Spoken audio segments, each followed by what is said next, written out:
सो अब है आपका केमिकल रिएक्टिविटी। ये जब भी किसी चैप्टर में पढ़ते हैं ना हम लोग, रिएक्टिविटीज़ ये सबसे ज़्यादा इंपॉर्टेंट होते हैं। एक क्वेश्चन हर बार जाता है इनका। तो केमिकल रिएक्टिविटी में बात करें हम लोग, तो जो RX होता है, RX जो है वो शो करता है SN टाइप रिएक्शन। ठीक है, RX किस तरह की रिएक्शन शो करेगा? SN टाइप रिएक्शन, मतलब न्यूक्लियोफिलिक सब्स्टिट्यूशन रिएक्शन। मतलब फर्स्ट अटैकिंग रिएजेंट जो होगा इस पे, जो फर्स्ट अटैकिंग रिएजेंट है वो कौन होगा? रिएजेंट इज न्यूक्लियोफाइल, न्यूक्लियोफाइल होगा। ये जो न्यूक्लियोफाइल होते हैं ये यहाँ पे अच्छे लिविंग ग्रुप होते हैं। लिविंग मतलब जो छोड़ के चले जाएं। ठीक है, अब न्यूक्लियोफाइल्स में बेटर लिविंग ग्रुप, ठीक है, इन सब पे बात होगी। तो OH negative is better leaving group than halides, ये बात पहले कर चुके हैं हम लोग। ठीक है, तो यहाँ पे SN टाइप रिएक्शन देखो कौन सी होती है, पहले ये चेक कर लेते हैं। RX जो है किसी भी ENU का मतलब पॉजिटिव नेगेटिव, एक इलेक्ट्रोफाइल न्यूक्लियोफाइल मिलकर रिएजेंट बन गया, इसके साथ रिएक्शन करेगा और क्या बनाएगा? RNU plus EX। मतलब इस न्यूक्लियोफाइल ने इस न्यूक्लियोफाइल को हटा दिया। ये तभी पॉसिबल है जब ये स्ट्रॉन्गर न्यूक्लियोफाइल और ये वीकर न्यूक्लियोफाइल हो। अब दो कंडीशन है बेटा, दो कंडीशन में समझना है इसको। पहली कंडीशन, हमें यहाँ पे दो चीज़ों का ध्यान देना है, एक ये R कैसा है और ये X कैसा है। ठीक है, दो बातें। तो पहले मैं बात करूँगा X कैसा है। तो X के लिए अगर बात की जाए तो ये X हो सकता है आपका, जैसे कि आपसे पूछ लिया जाए बेटा SN ऑर्डर क्या है, SN ऑर्डर। अब SN ऑर्डर में SN1 SN2 दोनों आ गए, दो तरह की हैं, SN1 SN2 दोनों तरह का है। लेकिन X को चेंज करने से SN1 SN2 का ऑर्डर में कोई फर्क नहीं पड़ेगा। तो R I हो गया, R BR हो गया, R CL हो गया और R F हो गया। किसका SN1 का ऑर्डर क्या होगा, किसका SN2 का ऑर्डर क्या होगा, ऐसे क्वेश्चन पूछ लिए जाते हैं आपसे। तो अगर R सेम है और X में डिफरेंस है तो बेटर कौन निकलेगा बाहर? भाई मेन काम तो ये है ना कि इसको तोड़ना है। टूटेगा तब आसानी से जब वो क्या हो, ज़्यादा लंबा हो। सीधी सी बात, जितना ज़्यादा लंबा उतना आसानी से टूटेगा। तो यहाँ पर कौन होगा? आयोडीन का बॉन्ड लेंथ ज़्यादा लंबा होगा because of the bigger size of iodine. Iodine का अगर बड़ा साइज होगा तो ये बॉन्ड लेंथ भी ज़्यादा होगी इसकी। ठीक है, तो it is due to bigger size of iodine, iodine के बिगर साइज की वजह से हुआ। ठीक है, तो अगर एग्जाम में क्वेश्चन ऐसा आ जाए कि Cl है, Br है और I है और आपसे बोल दिया जाए बेटा SN1 ऑर्डर बताओ, SN1 ऑर्डर के अकॉर्डिंग लिखो इसको। तो जब हैलोजेंस चेंज हो रहे हैं तो कुछ नहीं सोचना, बस क्या सोचना है आपको? साइज सोचना है। समझ में आ गई बात? तो बॉन्ड लेंथ जिसका ज़्यादा होगा वो आसानी से ब्रेक डाउन होगा, बॉन्ड डिसोसिएशन एनर्जी उसकी कम होगी और आसानी से SN रिएक्शन देगा। SN1B और SN2B दोनों का ही ऑर्डर सेम होगा इस केस में। बट अगर R डिफर कर गया, अगर R चेंज हो गया तो कहानी बदल गई। अगर R चेंज हो गया तो R क्या क्या हो सकता है बेटा, चेक करें। R क्या क्या हो सकता है आपका? R आपका 1 डिग्री हो सकता है, 2 डिग्री हो सकता है, 3 डिग्री हो सकता है या फिर एरोमेटिक हो सकता है। 4 कंडीशन। तो इस पर हमें पूरा डिटेल में पढ़ना पड़ेगा। ठीक है, तो हम पहले बात करेंगे, फिर अब करें SN1 के लिए। तो SN1 मैकेनिज्म देखते हैं हम लोग कि किस तरह से है, और ये मैकेनिज्म है आपके कोर्स में, तो मेक श्योर। तो अगर R चेंज है तो दो तरह के हो जाते हैं, one is SN1 another is SN2। तो इसे क्या बोलेंगे हम लोग? Unimolecular substitution reaction. ठीक है, यूनिमोलिकुलर क्यों बोला जा रहा है? इसकी मॉलिकुलरिटी 1 है, आगे समझाएंगे। इसमें काइनेटिक्स इन्वॉल्व है थोड़ी सी। ठीक है, तो देखो कौन कौन सा देता है। सबसे पहले चीज़ यहाँ पे ये याद रखनी है कि जो इसका ऑर्डर होता है, आपको पहले ही बता देता हूँ, तो order is 3 degree, 2 degree, 1 degree. ठीक है, 3 डिग्री बहुत आसानी से देता है, फिर 2 डिग्री देता है, फिर 1 डिग्री देता है। ऐसा क्यों देता है? इसके लिए रीज़न याद रखना है कि SN1 जो होता है it is directly proportional to carbocation stability. ये कार्बोकटाइन की स्टेबिलिटी पे डिपेंड करता है, इस वजह से कार्बोकटाइन स्टेबिलिटी इन्वॉल्व होती है इसमें। और कार्बोकटाइन की स्टेबिलिटी तो तुम्हें बहुत अच्छे से आती है। कौन कौन स्टेबलाइज करेगा, स्टेबलाइजिंग फैक्टर कौन कौन होंगे कार्बोकटाइन के, स्टेबलाइजिंग फैक्टर्स जरा बताओ भाई। कार्बोकटाइन इज पॉजिटिवली चार्ज, तो पॉजिटिव वाले स्टेबल करेंगे, सेम क्या करते हैं, बढ़ाते हैं, अपोजिट वाले घटाते हैं। तो कौन कौन से बढ़ाएंगे इसके, प्लस आर बढ़ाएगा, प्लस एच बढ़ाएगा और प्लस आई बढ़ाएगा। प्लस आर प्लस एम एक ही है। और कौन कौन से घटाएंगे, माइनस वाले घटाएंगे जी। माइनस वाले कौन से हो गए, माइनस एम, माइनस एच और माइनस आई। अब वो चीज़ याद है तुम्हें, ट्रिक याद है ना अच्छे से, ठीक है। तो वो याद रखना है यहाँ पर सेकंड पॉइंट। थर्ड पॉइंट ये याद रखना कि ये टू स्टेप मैकेनिज्म होती है, टू स्टेप मैकेनिज्म है इसका, ठीक है। और यहाँ पे रेसिमाइजेशन या racemic mixture is formed. Racemic mixture बनेगा आपका यहाँ पर, रेसिमाइजेशन आकर। What is racemisation, the process in which equivalent D and L form appear. मतलब 50% तो D होगा प्लस 50% L होगा, L फॉर्म एग्जिस्ट करेगा, तब जाके वो बनता है रेसिमिक मिक्सचर। अच्छा, रेसिमिक मिक्सचर जो बनेगा क्या वो आपका ऑप्टिकली एक्टिव होगा या इनएक्टिव होगा। डेक्स्ट्रो का मतलब क्लॉकवाइज घुमा रहा है, लेवो का मतलब एंटी क्लॉकवाइज घुमा रहा है, दोनों एक दूसरे को क्या कर देंगे, कैंसिल आउट, तो ऑप्टिकली इनएक्टिव होगा। तो रेसिमाइजेशन जो होता है वो ऑप्टिकली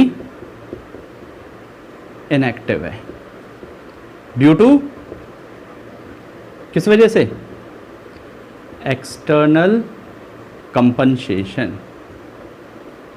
ये वर्ड याद रख लेना बेटा, क्वेश्चन आ जाते हैं कि why racemic mixture are optically inactive although they have D and L form existable, लेकिन इक्वल अमाउंट में है भैया। जितना ये क्लॉकवाइज घुमाएंगे उतना ये एंटी क्लॉकवाइज घुमाएंगे, तो एक दूसरे का इफेक्ट को नलीफाई कर देंगे। और किस वजह से हुआ, एक्सटर्नल कंपनसेशन। एक मीजो कंपाउंड होता है जो इंटरनल कंपनसेशन के कारण आपका क्या होता है, इनएक्टिव होता है, जबकि ये क्या है, एक्सटर्नल कंपनसेशन के कारण। दो अलग अलग चीज़ों का इफेक्ट हुआ, वहाँ एक ही मॉलिक्यूल के अंदर आधा इधर घुमा आधा इधर घुमा, यहाँ तो एक और दो अलग अलग कंपाउंड अपोजिट डायरेक्शन में घूम जाते हैं। दोनों में फर्क समझ में आ गया, ठीक है। तो ये था इसका पूरा स्टेप। तो हमने पढ़ा कि SN1 जो होता है मैकेनिज्म, उसके अंदर यूनिमोलिकुलर सब्स्टिट्यूशन रिएक्शन होती है। ऑर्डर इसका 3 डिग्री 2 डिग्री 1 डिग्री होता है। क्यों होता है, तो आपको रीजन पता है कि it is depend on the कार्बोकटाइन stability. 3 degree कार्बोकटाइन is more stable, that is why it will give us, ठीक है।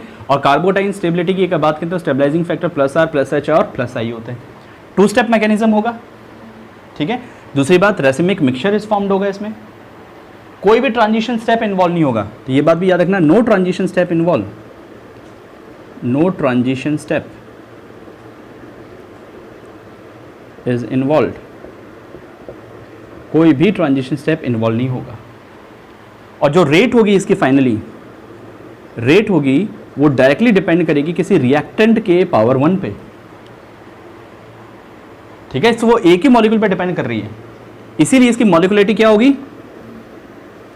Molecularity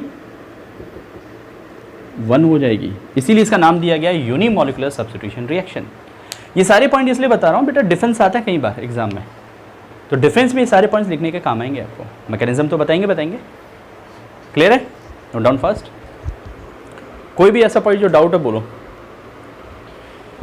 now see, now mechanism लेते हैं by taking an example SN1 का।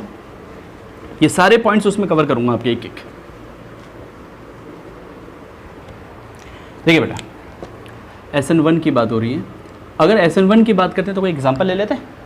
3 डिग्री कार्बोकटाइन, मतलब 3 डिग्री आसानी से देता है, तो क्यों ना 3 डिग्री को ले लिया जाए। तो यहाँ पर X ले लेता हूँ और इसकी रिएक्शन करवाता हूँ किसी न्यूक्लियोफाइल के साथ में, तो क्या बनाएगा बेटा, ये Nu प्लस X नेगेटिव, ये निकला है। इसके मैकेनिज्म देखते हैं हमको, ठीक है। तो इसके मैकेनिज्म में पहला स्टेप आता है, step first, that is generation of कार्बोकटाइन, कार्बोकटाइन का फॉर्म होना, दैट इज जनरेशन ऑफ कार्बोकटाइन। तो फर्स्ट स्टेप में देखो क्या होता है, ये जो बना है ये सबसे पहले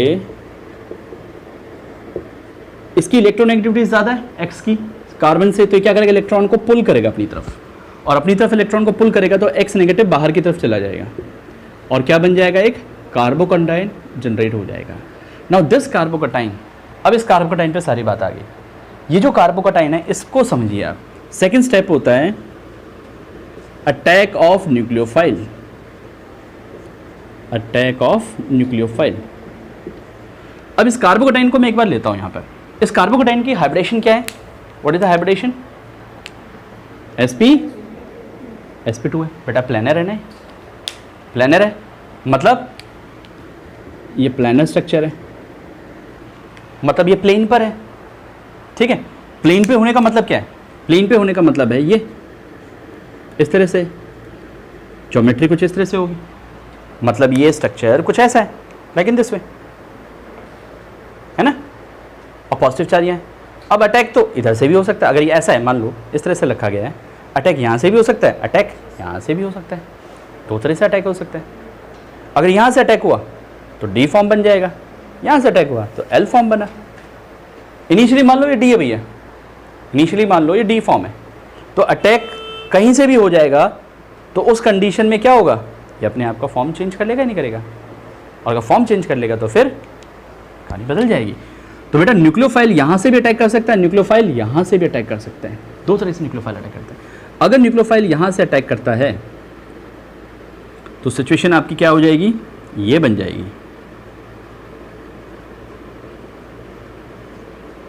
टेट्राहेड्रल ज्योमेट्री आ जाएगी, sp3 हाइब्रिडेशन। और अगर न्यूक्लियोफाइल यहाँ से अटैक करता है, इसको यहाँ टेट्राहेड्रली फॉर्म में लिखना बेटा प्लीज,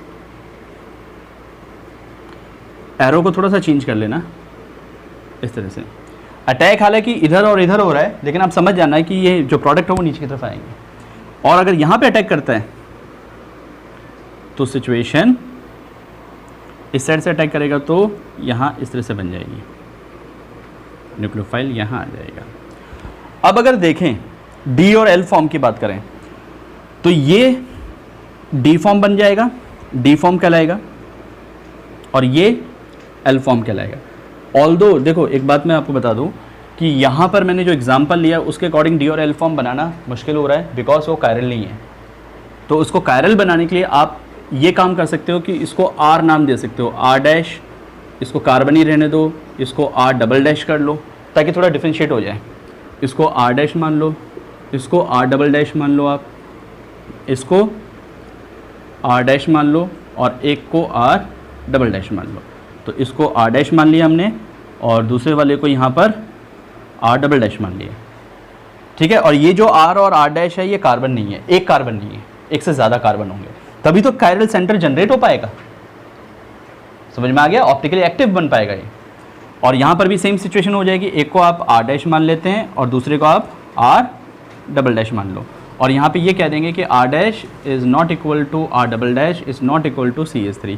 एक बार ये लिख देते हैं बस समझने के लिए कि ये चारों जो एटम है ना इसके, R dash, R double dash और ये जो कार्बन है, ये सब एक दूसरे के अलग है, डिफरेंट एटम्स है, तभी यहाँ पे ये क्या कहलाएगा, ऑप्टिकली एक्टिव कहलाएगा। ये भी आपका ऑप्टिकली एक्टिव कहलाएगा। तो दो फॉर्म बने ना बेटा, डी फॉर्म भी बना और एल फॉर्म भी बन रहा, मतलब ये डेक्सो रोटेटरी घुमा देगा और ये लेवो रोटेटरी घुमा देगा आपका पूरा कंसेप्ट को। बात समझ में आ गई, ठीक है। तो इस तरीके से हम कह सकते हैं कि जो फाइनल रिजल्ट मिला उसके अंदर मेरे को रेसिमिक मिक्सचर मिला, कह सकते हो। अब दूसरी बात, ये जो कार्बोकटाइन बना इस पे न्यूक्लियोफाइल अगर अटैक करता है, जितना ज़्यादा स्टेबल कार्बोकटाइन होगा उतना ही आसानी से ये इसको अटैक करेगा। जितनी ज़्यादा पॉजिटिव चार्ज डेंसिटी इस कार्बन पे रहेगी उतनी आसानी से न्यूक्लियोफाइल अटैक करके बॉन्ड बनाएगा, तो स्पेस अवेलेबिलिटी होगी, ठीक है। तो ये सारी चीज़, तो फाइनली हम कह सकते हैं कि 50% आपको ये मिल रहा है डी फॉर्म और 50% आपको ये मिल रहा है एल फॉर्म। ये ऐसा क्यों कहा, क्योंकि अटैक यहाँ से भी हो सकता है, अटैक यहाँ से भी हो सकता है। ऐसा क्यों, because of sp2 hybridisation. Planar था, प्लानर था तो प्लेन में था, ऊपर से भी अटैक हो सकता है, नीचे से भी अटैक हो सकता है, और इस वजह से क्या बनेगा finally, racemic mixture is obtained. कहानी क्लियर है या नहीं, आ गया समझ में। So this is the mechanism of SN1। ठीक है, बताओ।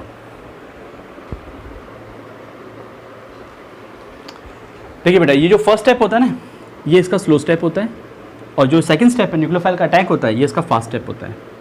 ठीक है, तो रेट जो निकालते हैं हम लोग, rate is always determined by slow step of the mechanism, ये होता है। तो स्लो स्टेप में जो रिएक्टेंट स्पीसीज होते हैं उसके लिए रेट लिखी जाती है, तो उसकी कंसंट्रेशन क्या बनेगी, C C R dash R double dash X की पावर 1।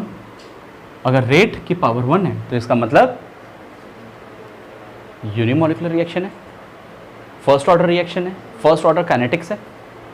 तो ये फर्स्ट ऑर्डर रिएक्शन हो गई, फर्स्ट ऑर्डर रिएक्शन हो गई। और दूसरी बात क्या बोलोगे आप, एक ही मॉलिक्यूल पे डिपेंड कर रहा है कंसंट्रेशन पे, तो ये क्या हो जाएगा, दैट इज यूनिमोलिकुलर,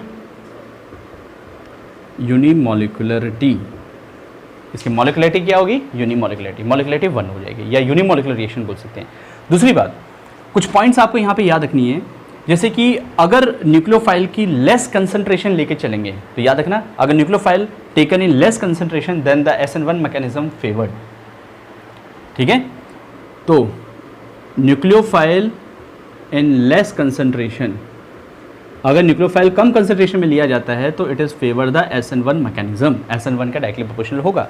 उसी तरह से अगर पोलर सॉल्वेंट लेके चलते हो, पोलर सॉल्वेंट, तो भी SN1 क्या होगा, फेवर्ड करेगा बेटा आपके रिएक्शन को। क्लियर, SN1 भी फेवर करता है आपके। तो ये कुछ पॉइंट्स है जो आपको याद रखें। नाउ अब बात आती है SN2 मैकेनिज्म की। कब करें, SN2 मैकेनिज्म पे बात करेंगे, फिर क्वेश्चंस पे बारी आएगी सारी की सारी।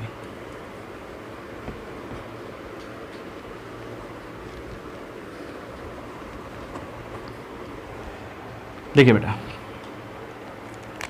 SN2 मैकेनिज्म के ऊपर बात होती है, तो SN2 का पूरा नाम क्या होता है, बायमॉलिकुलर, बायमॉलिकुलर न्यूक्लियोफिलिक, न्यूक्लियोफिलिक सब्स्टिट्यूशन रिएक्शन। ठीक है, ऑर्डर मैं आपको पहले ही बता देता हूं, ऑर्डर क्या होगा, 1 डिग्री, 2 डिग्री, 3 डिग्री। ठीक है, ये इसका ऑर्डर है। इसमें ट्रांजिशन स्टेप इन्वॉल्व होगा, ट्रांजिशन स्टेप इन्वॉल्व है। ठीक, दूसरी बात कि जो SN2 मैकेनिज्म होती है, it is inversely proportional to that is steric hindrance. तो SN2 मैकेनिज्म जो है वो हिंड्रेंस के प्रति आती है, स्टेरिक हिंड्रेंस। यहाँ पे स्टेरिक हिंड्रेंस के इनवर्सली मिलता है आपको, जितना ज़्यादा हिंड्रेंस प्रोवाइड होगा उसके अंदर SN2 कम होता जाएगा। अब देखो, बल्कि ग्रुप अगर अटैच हो जाए कार्बन के साथ में तो वो तो 3 डिग्री बन गया ना, तो इस केस में क्या, वो तो SN1 मैकेनिज्म फेवर करने लग जाएगा। और अगर यहाँ पे छोटे छोटे ग्रुप अटैच हो जाते हैं तो वो SN2 मैकेनिज्म फॉलो कर गया, क्योंकि स्टेरिक हिंड्रेंस बहुत ही कम, जिसमें स्टेरिक हिंड्रेंस कम उसमें SN2 मैकेनिज्म बहुत ज़्यादा है। ठीक है, क्वेश्चंस बताएंगे किस तरह आपको मेंटेन करना है, पहले इसका कंसेप्ट सीख लो। देन यहाँ पर एक टर्म आती है दैट इज वाल्डन इन्वर्जन। ठीक है, इन्वर्जन इज इन्वॉल्व। तो वाल्डन साइंटिस्ट थे, उन्होंने बताया था, तो वाल्डन इन्वर्जन इज इन्वॉल्व। जो पहले वाली थी ना SN1, उसके अंदर रिटेंशन ऑफ कॉन्फिगरेशन इन्वॉल्व होती है, और यहाँ पे होती है इन्वर्जन ऑफ कॉन्फिगरेशन। ठीक है, inversion of configuration is involve. Inversion का मतलब फ्लिपिंग, फ्लिप हो जाना। ठीक है, बताएंगे क्या होता है इसमें। और इसमें बोल सकते हैं इट इज 1 स्टेप मैकेनिज्म, ये 1 स्टेप मैकेनिज्म होगी। ठीक है, रेट किस पे डिपेंड करेगी बेटा, rate is directly proportional to the concentration of 2 molecules, 2 molecules पे डिपेंड कर रही है, तभी ये क्या कहलाएगी, बायोमॉलिकुलरेशन कहलाएगी, तभी ये कहलाएगी बायोमॉलिकुलर, इट इज अ बायोमॉलिकुलर रिएक्शन। दूसरी बात, इसका ऑर्डर निकालेंगे तो ऑर्डर ऑफ रिएक्शन क्या होगी, ये सेकेंड ऑर्डर काइनेटिक्स फॉलो करेगी, it will follow second order reaction, ये सेकेंड ऑर्डर रिएक्शन बनेगी आपकी। ठीक है, अब एग्जाम्पल के तौर पे देखते हैं हम लोग, रब करो। तो 1 डिग्री आसानी से देता है, तो क्यों ना 1 डिग्री का ले लेते हैं एग्जाम्पल, और एक रिएक्शन देखते हैं। जैसे कि मैंने बोला CH3X पे कोई न्यूक्लियोफाइल अटैक करवाए और क्या बन जाए, nucleophile CHH plus X negative बाहर निकल गया, इसके मैकेनिज्म आ जाती है। ठीक है, तो इसके अंदर क्या होता है, एक ही स्टेप इन्वॉल्व होता है, थोड़ा ध्यान से समझना।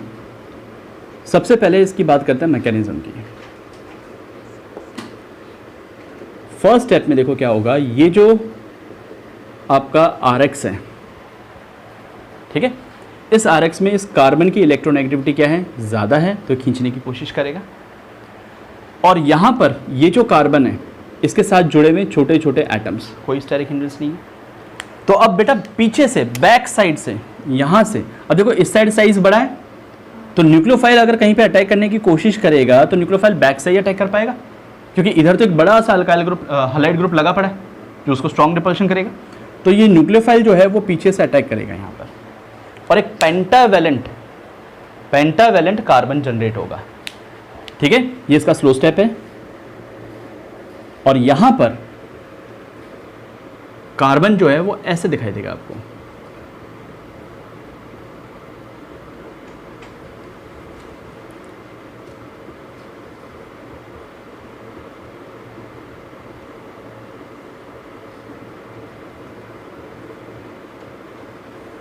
ठीक है, ये एक ट्रांजिशन स्टेप बनेगा यहाँ पर। अब इसमें देखो कार्बन की वैलेंसी कितनी है, कार्बन की वैलेंसी कितनी है, 5, होती कितनी है, 4। क्या स्टेबलाइज होगा? इकलौता केस है जहाँ पे कार्बन की 5 वैलेंसी के साथ ये दिखता है हमें, तो इसको बोलेंगे पेंटावैलेंट ट्रांजिशन स्टेप मिला आपको, ट्रांजिशन स्टेप। और जितने भी ट्रांजिशन स्टेप होते हैं उन सब की एनर्जी क्या होती है, बहुत ज़्यादा हाई होती है। ये जो ट्रांजिशन स्टेप है इसकी एनर्जी वेरी हाई है, बहुत ज़्यादा एनर्जी है, इसीलिए इसकी स्टेबिलिटी सबसे कम होती है, मिनिमल स्टेबिलिटी का होते हैं। ठीक है, अब जरा देखो इसका फास्ट स्टेप, इस सिचुएशन में कभी नहीं रहेगा क्योंकि एनर्जी बहुत ज़्यादा हाई है, स्टेबिलिटी मिनिमाइज है, तो ये अपने आप को तुरंत ही क्या करेगा, X नेगेटिव बाहर निकाल देगा, -X नेगेटिव हो जाएगा, और न्यूक्लियोफाइल जो था वो अटैक कर जाएगा इस कार्बन पे, और सिचुएशन ये हो जाएगी। एक चीज आपको नोटिस करनी है बेटा, ये ऐसा था और फाइनली कैसा हो गया, ऐसा हो गया। देखो आप, ये ऐसा था और ऐसा हो गया, इन्वर्ट हो गया ना। इसी इन्वर्जन को बोलते हैं Walden inversion, inversion of configuration हो गया यहाँ पर। तो ये बात ध्यान रखना कि कॉन्फिगरेशन आर चेंज, इसीलिए इसको कहा जाता है वाल्डन इन्वर्जन। तो बेटा इन्वर्जन क्या होता है, इन्वर्जन को हम फ्लिपिंग भी नाम देते हैं, फ्लिपिंग, वाल्डन फ्लिपिंग हो गया। तो ये जो इन्वर्जन होता है इसकी डेफिनेशन पूछ लिया जाता है, व्हाट इज इन्वर्जन।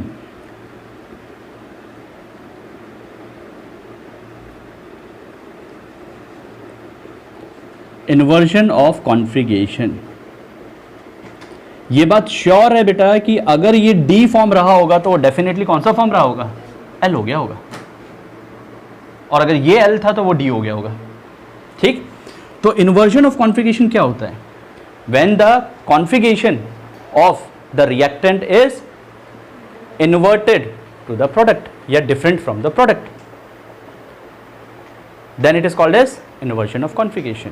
तो याद रखना, when the configuration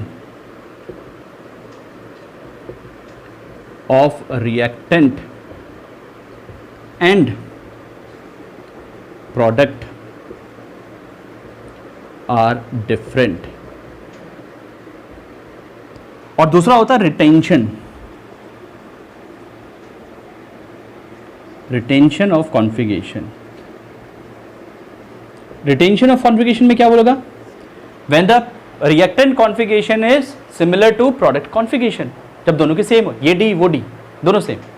हमने कहाँ देखा था रिटेंशन, हमने देखा था SN1 में। SN1 में देखो मान लो कि इनिशियली डी था तो फाइनल प्रोडक्ट में भी डी आया था एक जगह पे, तो वो रिटेंशन ऑफ कॉन्फ़िगरेशन बनाया गया था।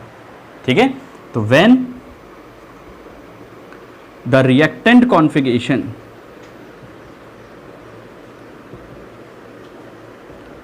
is similar to product configuration,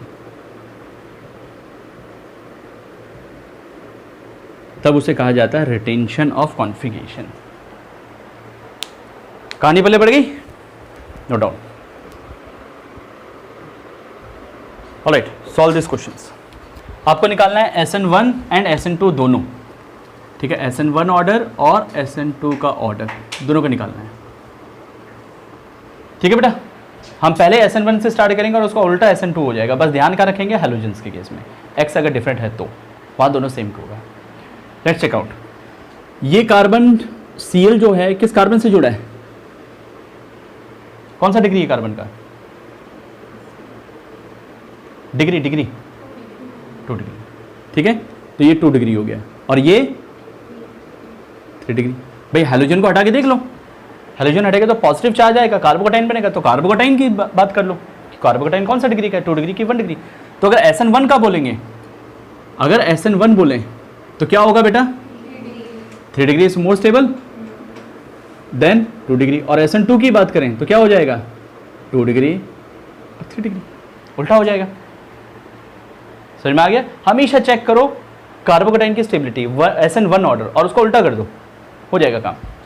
next यहाँ देखते हैं, यहाँ पर ये वाला कौन सा डिग्री है, 3 डिग्री। ये वाला कौन सा डिग्री है, 3 डिग्री। लेकिन सबसे पहली चीज़ चेक क्या करनी है, X की। अगर हैलोजन चेंज हो गया तो आगे बढ़ना ही नहीं, पहले तो उसको चेक करना है, उसके बाद R की वैल्यूज़ पे आना है। तो यहाँ पे देखोगे कि ये Br है और ये I है, तो SN1 का और SN2 का दोनों का ऑर्डर क्या हो जाएगा, सेम। बात समझ में आ गई? थर्ड केस, हाँ जी बेटा, इस Cl को हटा के देखोगे तो पॉजिटिव चार्ज यहाँ जनरेट हुआ, कौन सा डिग्री बना, 4 डिग्री, 2 डिग्री, कैसे 3 डिग्री, वाह, कैसे बेटा, ये Cl को हटा ले और पॉजिटिव चार्ज यहाँ दिखा दे। ये कार्बन कितने कार्बन से जुड़ रहा है, एक से। तो कार्बन कितने कार्बन से जुड़ता है, उसी को तो डिग्री बोलते हैं हम।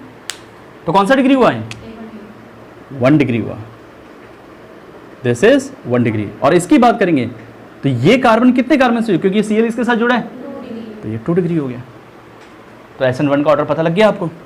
SN1 का ऑर्डर क्या हो जाएगा, 2 डिग्री ज़्यादा होगा 1 डिग्री से, और SN2 का ऑर्डर क्या हो जाएगा, दैट इज 2 डिग्री कम होगा 1 डिग्री से। इधर बात करते हैं, यहाँ पे क्या होगा, हैलोजन ही चेंज हो गया भैया, हैलोजन चेंज हो गया तो SN1 SN2 का ऑर्डर सेम। तो किसका जाएगा बेटा, I का जाएगा। रीजन क्या डालेंगे, due to very low bond dissociation energy of Ci bond. यहाँ पर रीजन याद रखना, due to low bond dissociation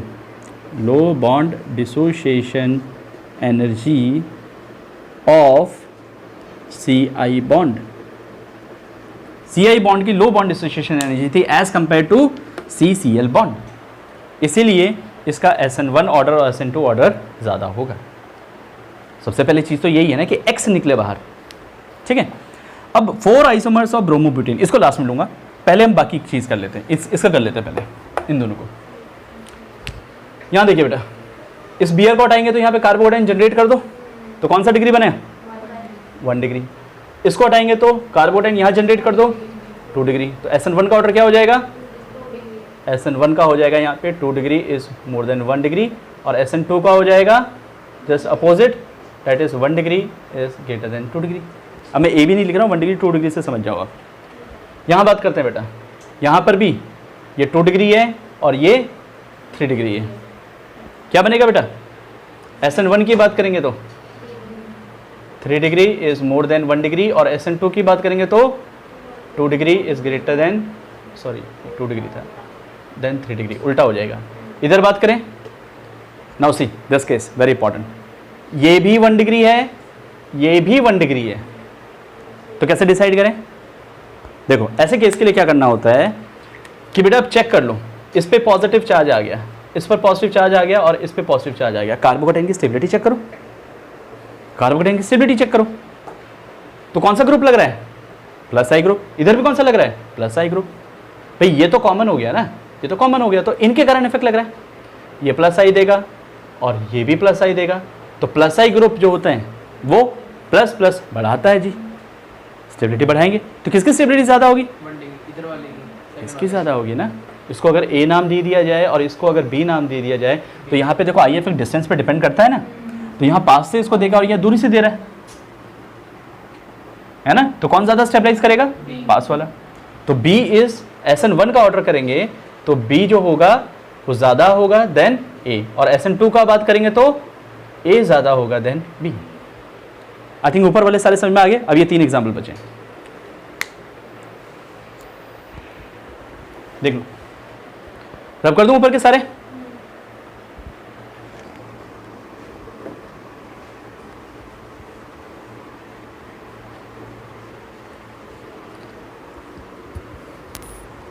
concept समझ में आ गया ना? ठीक है। अब जरा यहां देखो, 4 आइसोमर ऑफ ब्रोमोब्यूटेन। ब्रोमोब्यूटेन के 4 आइसोमरिक फॉर्म का SN1 और SN2 ऑर्डर बताना है। ऐसे क्वेश्चंस आते हैं एग्जाम में, थोड़ा ध्यान रखना है, जिसमें स्ट्रक्चर भी खुद लिखना है और बाकी काम भी खुद करना है। तो 4 आइसोमर ऑफ ब्रोमोब्यूटेन। पहले तो ब्रोमोब्यूटेन की बात करें, बेटा ये होता है ब्यूटेन, ब्यूटाइल। ब्यूटेन के आइसोमर बनाए, एक तो ये बनेगा, एक ये बन सकता है, एक ये बन सकता है और एक ये बन सकता है। मतलब यहां आ सकता है, बात तो ये ना। इसका नाम क्या था? एन-ब्यूटाइल। और अगर ब्रोमोब्यूटेन है तो मैं यहां पे बिया डाल दूं, यहां बिया डाल दूं, यहां बिया डाल दूं और यहां बिया डाल दूं, तो ये हो जाएगा एन-ब्यूटाइल ब्रोमाइड। ये हो जाएगा secondary, not secondary butyl bromide. ये हो गया आइसोब्यूटाइल ब्रोमाइड। और ये क्या हो गया? Tertiary butyl bromide. ठीक है, उसको नाम दे दो A, B, C and D। अब SN1 के ऑर्डर की बात करते हैं। SN1 ऑर्डर, बेटा ये कैसा है? 1 डिग्री। ये कैसा है? ये कैसा है? 1 डिग्री है ना बेटा। ये कैसा है? 3 डिग्री। कोई डाउट नहीं है इसमें, इसमें तो सबसे पहले तो आ जाएगा D, उसके बाद आ जाएगा B। अब बात आती है इन दोनों में जी, है ना, इन दोनों में बात आएगी। तो ये भी 1 डिग्री, तो बेटा इसको कार्बोकेटाइन बना लो ना, कार्बोकेटाइन की स्टेबिलिटी में बात कर लो। देखो वहां डिस्टेंस पास में, यहाँ डिस्टेंस दूर है भाई, इसी का फर्क हुआ ना। ये 3 तो सेम मिल रहे हैं भैया, यह 3 तो सेम मिल रहे हैं, बस ये CH3 यहां जुड़ गया, ये CH3 ऊपर जुड़ गया। तो स्टेबिलिटी किस में आई? प्लस आई इफेक्ट किस में ज्यादा होगा? C में होगा। तो इसका मतलब C आएगा और उसके बाद A आएगा। तो SN2 का ऑर्डर क्या हो जाएगा बेटा? D पीछे चला गया, B फिर गया, फिर C गया, फिर A गया। SN2 के लिए कुछ नहीं सोचना, कार्बोकेटाइन की स्टेबिलिटी सोचो, उसको उल्टा होगा बस। बस हैलोजेंस का ध्यान रखना। समझ में आ गया? अब आओ इस वाले पे, F वाले पे। F वाले का स्ट्रक्चर ओरिएंट करते हैं। एक बात याद रखना, जब भी कोई चीज़ ब्रैकेट में लिखी होती है ना, तो वो चेन का हिस्सा नहीं होता, वो चेन के ऊपर या नीचे पटका होता है। याद रखना, स्ट्रक्चर ऐसे आते हैं एग्जाम में, फोकस। तो जो भी चीज़ अगर ब्रैकेट में है ना, वो कभी भी चेन में नहीं है, या तो ऊपर है या फिर नीचे है जी। तो इसको देखो, बनाओ, स्ट्रक्चर बनाते हैं। C6H5 मतलब बेंजीन, फिर कार्बन है, CH2 है, फिर Br है। इसको नाम दे देते हैं A। इसकी बात करते हैं B की, तो क्या होगा? बेंजीन है, फिर CH है। अब ये देखो चेन का हिस्सा तो नहीं है ना ब्रैकेट में, ऊपर या नीचे पटक दो उसको, तो इसको यहाँ पटक दिया जी मैंने, और Br है जी। समझ में आया? अब इसकी बात करें, C6H5 है और CH है। अब ये CH3 ऊपर या नीचे कहीं भी पटक दो, और Br है जी। और D देखो, C6H5 फिर C, अब ये भी ब्रैकेट में है तो इसका मतलब ये ऊपर है, ये भी ब्रैकेट में है इसका मतलब ये भी कहीं पर है, ऊपर नीचे ही होगा, और BR। सबसे पहला काम तो स्ट्रक्चर ओरिएंट करना होता है ऐसे स्ट्रक्चर्स को देखकर, बच्चों से यही नहीं होता आधे से ज़्यादा, तो यही गड़बड़ कर देते हैं। तो बस ये याद रखना है ब्रैकेट में जो चीज़ है वो ऊपर नीचे, चेन का हिस्सा नहीं है। अब काम करो, SN1 ऑर्डर निकालते हैं। अरे ABCD नहीं निकालनी बेटा, यहाँ पे रीज़न बताने हैं। 3 डिग्री है उसमें कार्बन, सबसे पहले इसकी बात करें, पॉजिटिव चार्ज आ गया 1 डिग्री।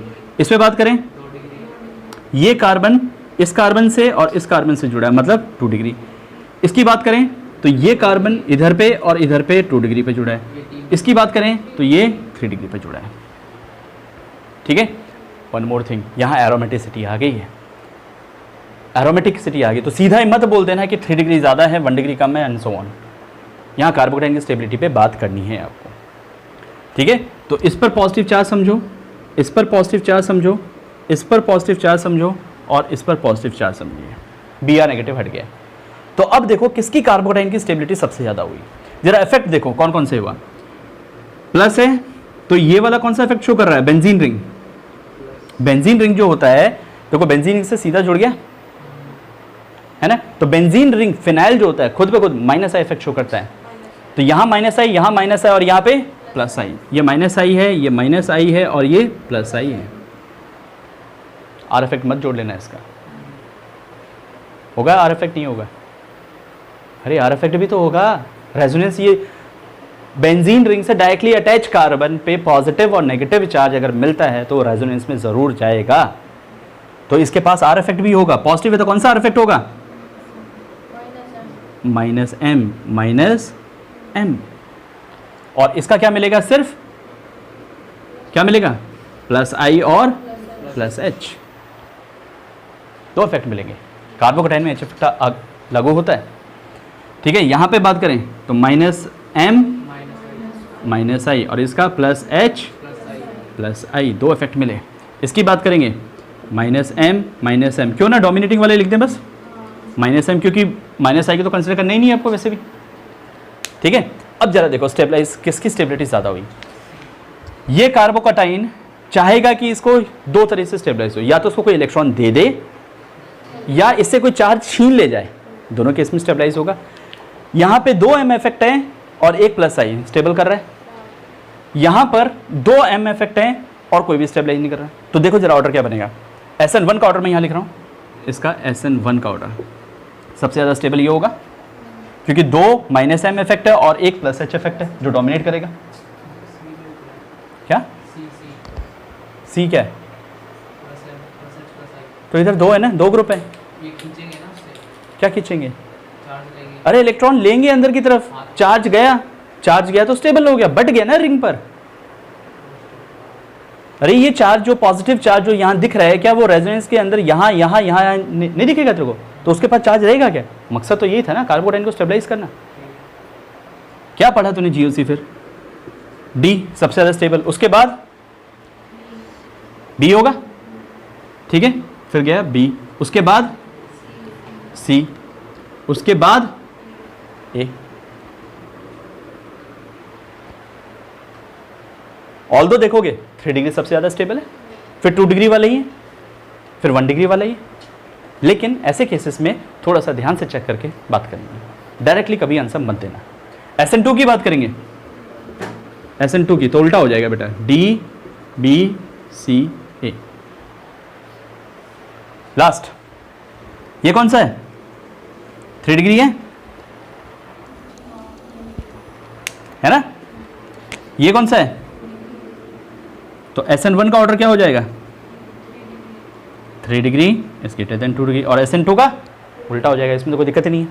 इधर बात करें, ये कैसा है, 1 डिग्री, ये 2 डिग्री है, ये 1 डिग्री है, तो SN1 का ऑर्डर क्या हो जाएगा, 2 degree is greater than 1 degree, और SN2 का 1 degree is greater than 2 degree. ये क्या थी, रिएक्टिविटी टूवर्ड्स न्यूक्लियोफाइल। ठीक है, एरो का ध्यान रखना बेटा,